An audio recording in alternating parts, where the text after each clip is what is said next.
एक समय की बात है।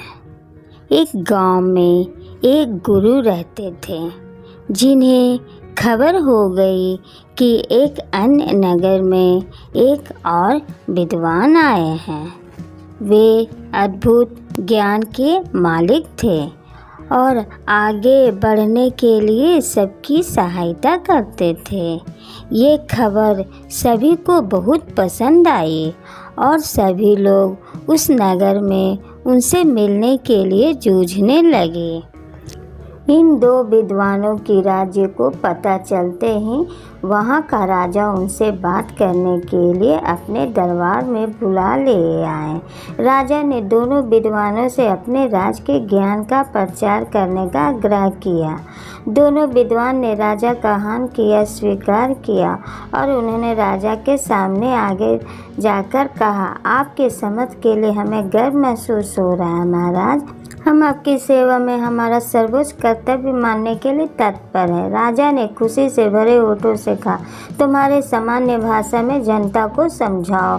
पहले विद्वान मुस्कुराते हुए बोले, अच्छा महाराज, हम आपके राज्य के राजा और प्रजा के बीच बातचीत को सुगम बना सकते हैं। राजा ने आश्चर्य होकर हुए कहा, मुझे बिल्कुल आश्चर्य हो रहा है कि तुम कैसे कर सकते हो, ये तो मेरे लिए।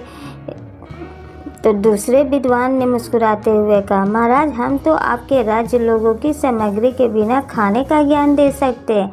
राजा ने बहुत आश्चर्यचकित हो कहा, मैं ये सचमुच मानने में सक्षम नहीं हूँ। कृपया मुझे बताओ, तुम इस बात को कैसे संभव कर सकते हो।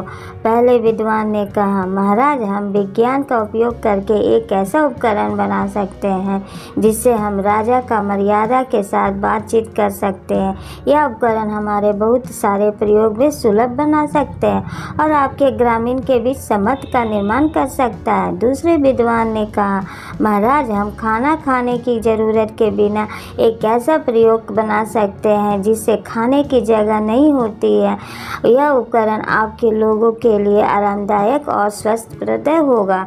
यह सब सुनकर राजा बहुत प्रभावित हो गए और उन्होंने दोनों विद्वानों का स्वागत किया और अपने राज्य में इन उपकरणों का प्रचार करने के लिए उन्हें सौभाग्य दिया।